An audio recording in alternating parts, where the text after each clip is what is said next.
I must say the timing was really perfect. They just brought me tea and I was asked to come on stage. That's my luck, I guess. Most Reverend Dr. Linus Nelly, Chairman of NERYC, Most Reverend John Mulachira, our Archbishop of Guwahati, our Most Reverend Victor Lingdo, our Archbishop of Shillong Diocese, Most Reverend James Topil, our Bishop of Kohima,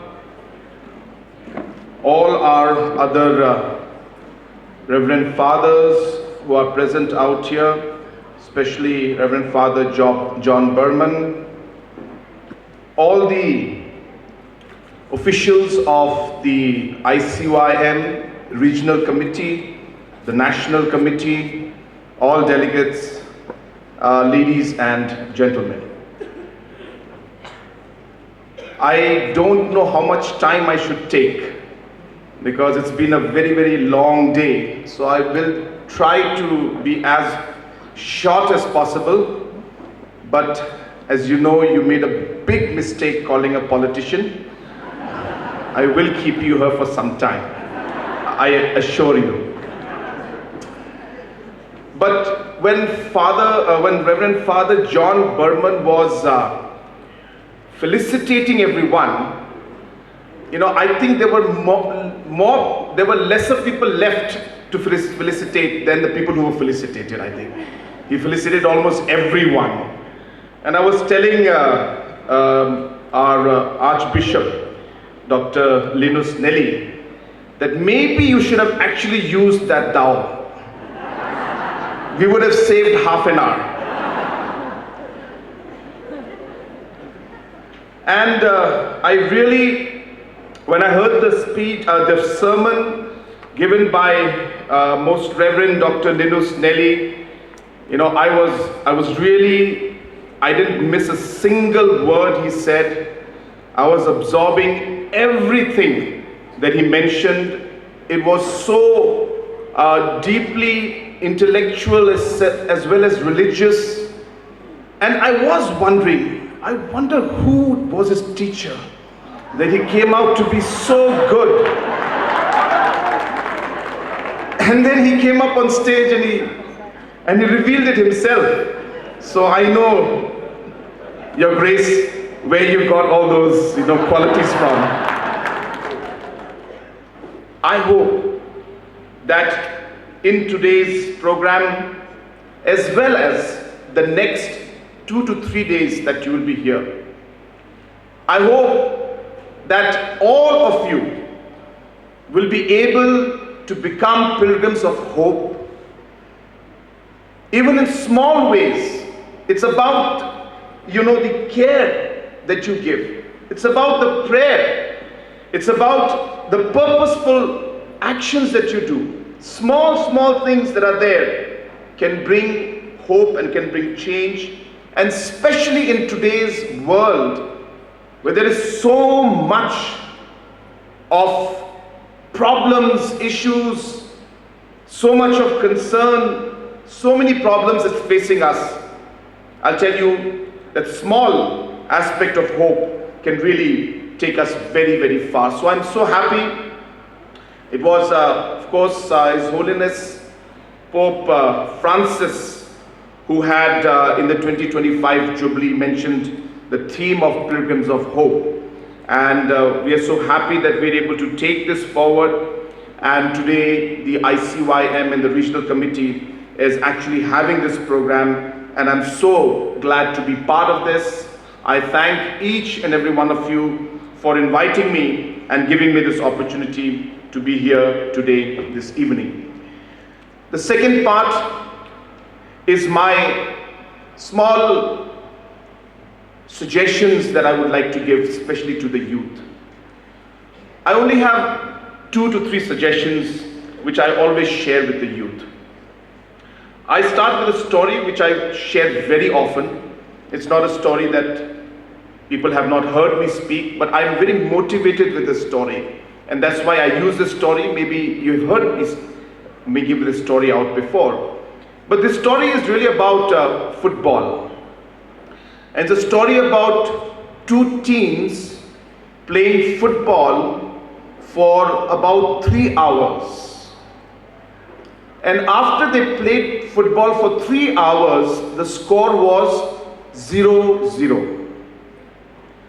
And the reason the score was 0-0 is because they were playing football without goalpost. So they were kicking the ball from one corner to the other without a goalpost. So there were no goals scored. Friends, if you do not have a goal in life, if you don't have a purpose in life, you will be working day and night, and you'll be like those teams, not knowing where you want to go in life, and you will be not able to score any goal or achieve the goals that you would like to achieve. My message to the youth today is, make sure that you have a purpose in your life. Make sure you set your goals and work towards those goals. It's not just individuals. The ICYM has goals, and we work towards those goals. The Catholic Church has goals. We set our targets and we work towards those targets. Governments have goals. If you look at the vision document of 2032, that's when Meghalaya will turn 60 years old. It's a very thick document. It talks about how we will achieve, what we will achieve, and what is the goal for every single sector. Whether tourism sector, agriculture sector, road sector, water sector, power sector, health, education, in every sector, what Meghalaya should achieve and where should we be in 2032. We have the entire plan and program in front of us. And it's a very steep target, let me tell you. Very, very steep target. And people actually laugh at us. But I tell them that if you don't target for 90 or 100%, we will not get even half of that. If we just want to pass an exam, then you will just pass an exam. So I urge all of you that, number one, make sure that as a youth, you must have a purpose and a goal in front so that you are having a target on where you want to go. I urge the youngsters of the Northeast, this is something that I'm deeply concerned with, is that for us, sometimes we fail to seize the opportunities that are there in front. Sometimes we fail to believe in ourselves that we actually can do it. We sometimes undermine the capacity that we have. We look at ourselves and we feel sorry for ourselves sometimes and say, we are tribals, we can't do it. And that itself is a failure. We have failed before even we have started. I want the youth of the Northeast to want to compete at the top. I remember late P.S. Sangma used to tell me, this is in close quarters. We just used to sit together, and talk as father and son. And you know what he used to tell me? Of course, don't repeat this, because then politically it will be a big damage for me. You know what he used to tell me? He said, Babang is my, home name. Babang, what is maybe the biggest problem for our children? I said, Baba, I don't know. What is it? He said, reservation. He said, reservation is maybe one of the biggest problems for our children. Because of reservation, we don't want to compete. And because reservation is there, we just believe that we will get the seats that we want. And he used to tell me, the day our youth from the Northeast will go beyond reservation, will go beyond the mindset that let reservation be there. It's not that I'm saying you should remove it, absolutely not. But I'm saying the mindset of being able to believe that you can compete with the best in the country and in the world. I would want our youth to have that challenge. How many entrepreneurs do we have? I'm sorry to say this, I don't want to sound anyway communal, but why is it that we have to wait for somebody else to start that business and start that entrepreneurship and enterprise in our states? When will our youth start to do that? I would want the ICYM also to have training sessions, to have discussions on enterprise, on entrepreneurship, on business. I can tell you, of course, I'm not trying to compare or trying to bring out any comparison with other states. But one of the biggest programs that we have is an entrepreneurship program in my state. I believe the way forward for our state and for our region is to promote enterprise, to promote entrepreneurship.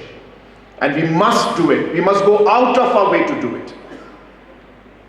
And I think it is time that our youth also starts believing in themselves that they can actually do it.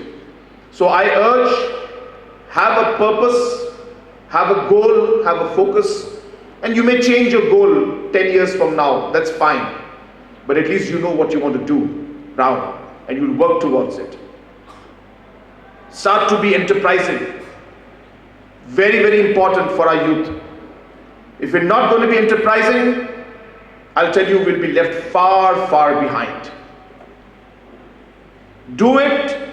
You may fail, but you will get up again. You will again start to do things. I can tell you, I am an entrepreneur by spirit, let me tell you. I've always believed in starting business. Sad part is I've always failed in it. I failed in all the businesses that I've done. That's the truth. And maybe I'm just a bad businessman, maybe. But I just kept going. I failed in my politics. I have lost the first election that I contested. And I thought that I will win that election because I thought I was late P.A. Sangma's son. How can I lose? And I didn't campaign. I didn't meet the people. I didn't touch the grassroots. I didn't go from village to village. I just used to give a big program, give a long lecture like I'm doing now, and go back home and stick some posters. And I lost that election. And I can tell you that that loss in that election was maybe the greatest turning points in my life. I don't think I would be here today if I had not lost that election, I can tell you. But more importantly, when I lost that election, I cried for 2 months because I could not digest it. But after 2 months, I picked up the pieces. I told myself, I'm not going to accept this, and I'm going to change this. And I worked for next 2 years, day and night, and of course then I won the next election. And that's how life is. So please, my young ICYM members, all the Catholic youths who are out here, we'd like to see more of our Catholic youths come up with enterprises, start their own businesses, become, icons in the Northeast, and we can do it. In Meghalaya, we're trying to support as many as possible. Many, many programs are happening. Of course, we can try in other states also to support in whatever way possible. But this is something that I would like to see. And last, of course, I want to also share, which again is the same message and similar message to what Bahek had mentioned to you, that whatever you do in life, whatever you achieve in life, at the end of the day, it is about being a good human being. If people were to ask me that what is the one quality that you would always like to see in the youth, especially our youth of the Northeast, I told them it would be humility. Because if that is not there in your life, I'll tell you, everything is meaningless. You may get all the power, you may become the chief minister of the state, But if you don't have your feet and your ears on the ground, you're not going to sustain it. Things will change very fast. So whatever you do in life, I only hope and pray that you will always have fear in your heart, fear of the Lord, respect for elders, humility in every situation, and become good human beings. And I'm sure the church, ICYM, is working towards that direction. And I can see today the sea of youngsters in front of us, the hope of the Northeast, the hope of the nation.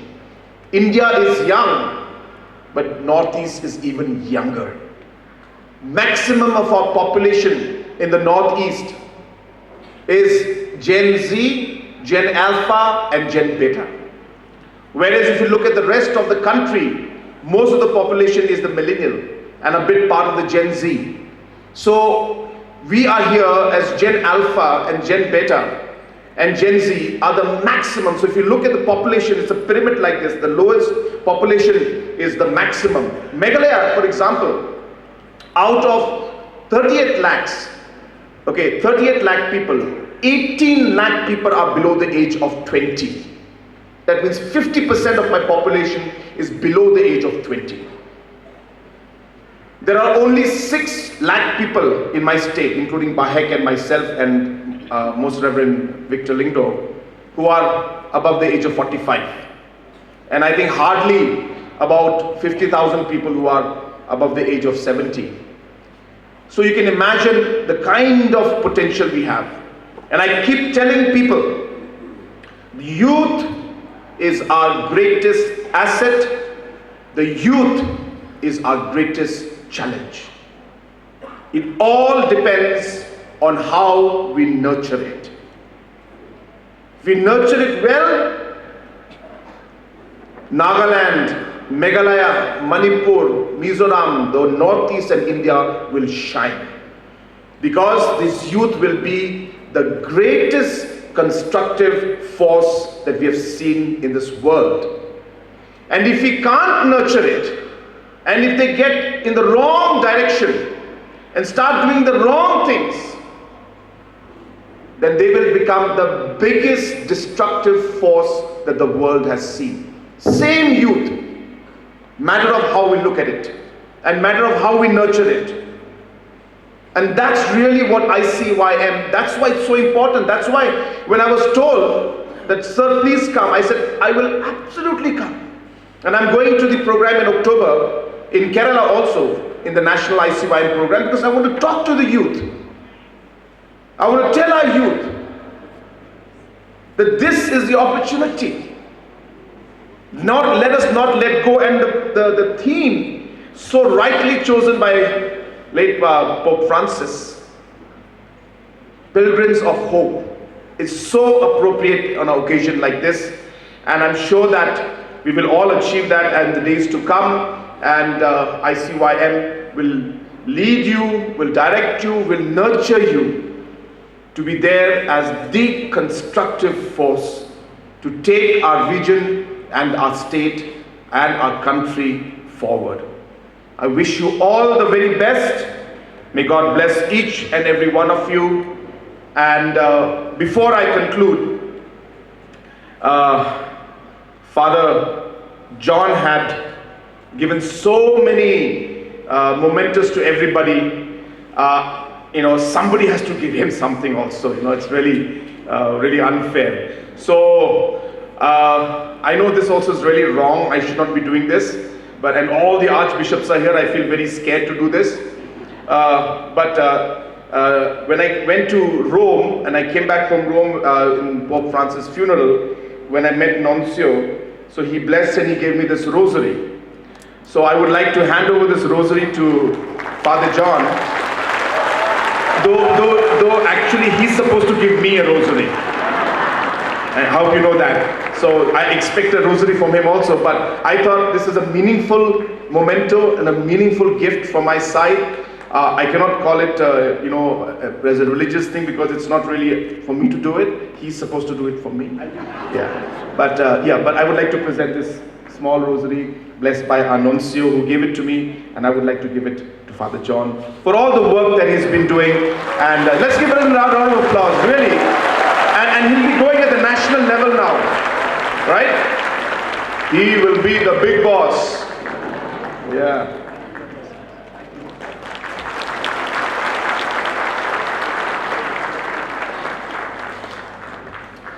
Yeah, so with that, once again, I wish all of you the very best. It's really late, and so I'll conclude my speech. Thank you to our archbishops who are here, and thank you to all our bishops and all the reverend fathers, and most importantly to all the delegates for patiently being here and listening to my speech and to be part of this program. I wish this program the very best. Thank you very much.